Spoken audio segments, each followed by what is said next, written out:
Hello guys, welcome to back my another new bless blog.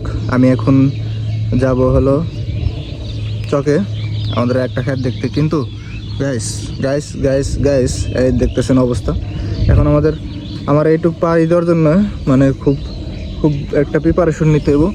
এই যে জুতা হাতে আর এই যে প্যান্টটা আগে গুছাইলই,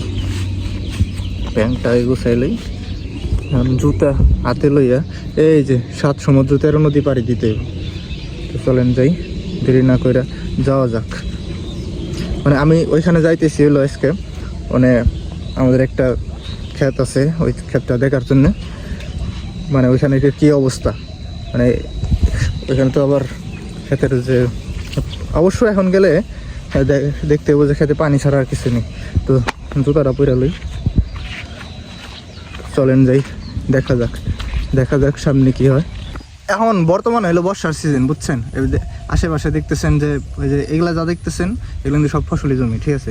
আর এই যে দেখেন, এই যে আমার পিছনে রাস্তার অবস্থা, এইটা হলো মানে আমি এখন যাইতেছি হলো কিসের জন্যে, যে আমি অনেকদিন যাবৎ ওই জায়গা যাই না। আর শুনছি আমার ক্ষেতের ওই জায়গা নাকি মানে ঘুনি পাচ্ছে, ঘুনি, বুঝছেন? ঘুনি মানে বুঝেন তো, মানে ওটা মাছ ধরে।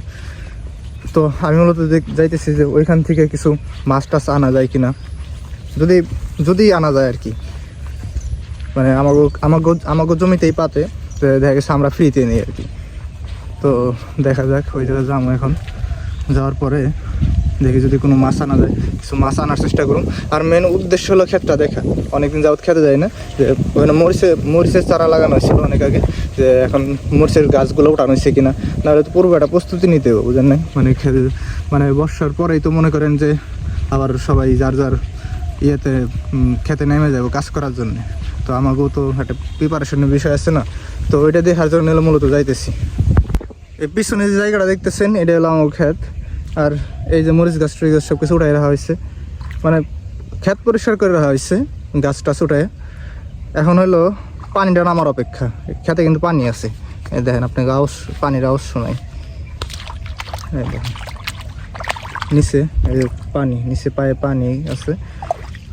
এখন হইলো গিয়া এই পানিটা যখন নামবো, পানিটা নামার পরে আপনার দেখা গেছে যে এই পুরা গাছটা ওষুধ দিয়ে মারতে হইব। গাছটা ওষুধ দিয়ে মারার পরে আবার এই গাছ কাইটে পরিষ্কার করতে হইব। পরিষ্কার করার পরে আবার ক্ষেতটা কিছুদিন ফালাই রাখতে হইব।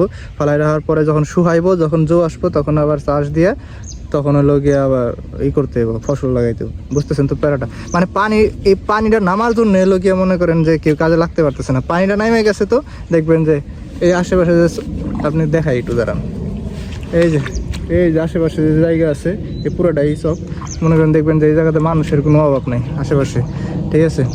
তো এটা দেখার জন্য মূলত এখানে আসছিলাম। তো ভালো থাকবেন সবাই, আজকে এই পর্যন্তই।